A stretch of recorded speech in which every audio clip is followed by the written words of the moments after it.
Alright, moving on to the constructor response part of the benchmark practice here.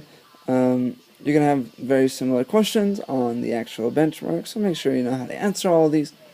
On the first thing, you're supposed to create a relation that's not a function by completing the table, then scratch the relation. So jump over to your table, and remember that the definition of function is every x gives you only one y. Like, if you plug in 2, you only get 3 out. You're not going to plug in 2 again later and then get 5 out. And so if you just pick an x value, and you get a y value that goes with it, and then you pick the same x value and you pick a different y value, then this is no longer a function. And I'm actually going to keep doing that because, well, I want to. Oh, I'm going to change it. I'm going to put 2 on there now. And I'm going to give it a y value of 0. Really, you're just picking whatever points you want in this, and then you'll end up graphing it next. And I'm going to put, I'll put it 0 in, and 0 is going to come out. Okay? You don't have to follow any of the patterns we've done before, because it's not a function. It's not going to be linear, it's not going to be exponential. You're just picking a relation here that will not give you a function. So if I were to plot these points here, I got 1, 2, and I got 1, negative 3, and I got 1, 1. Each of those points. So notice if I do a vertical line test, it goes through those 3 points.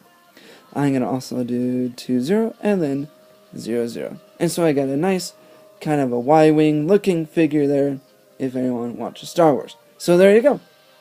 That's done. B. Is the relation represented in the table below a function? Yes or no? Explain your answer using mathematical justifications. Well, look at all the x values, and notice how none of them repeat.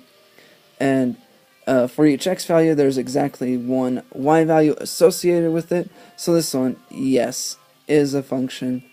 And make sure you write out the reason, which would be like each x value gets mapped to exactly one y value. And that'd be your mathematical reasoning, because, well, that's just the definition of a function. What is the domain of this relation? Remember, domain's your x values, your input values. And this one's a set list, right? It's not including the in-between values, and so we got to do the curly bracket, and do it from least to greatest. If there are repeats, don't put them down. And that's it. What's the range of the relation? The range, again, is the y values, the output values. Again, it's a set list, so you're just going to use set notation. So you gotta do 5, 2, 1, 2, 5. Oh, just kidding. So this is what it would be if I were just like list it out. But when you're using your set notation here, list it from least to greatest. And don't do any repeats. So it's just 1, 2, and 5. Okay, what is the y-intercept of the relation? The y-intercept is the y value when x is 0. So you can write the point 0, 1. Or you can just write that like your y-intercept is 1. Okay, and then f's kind of a tricky one. If the relation were continuous, on what interval or intervals is it increasing?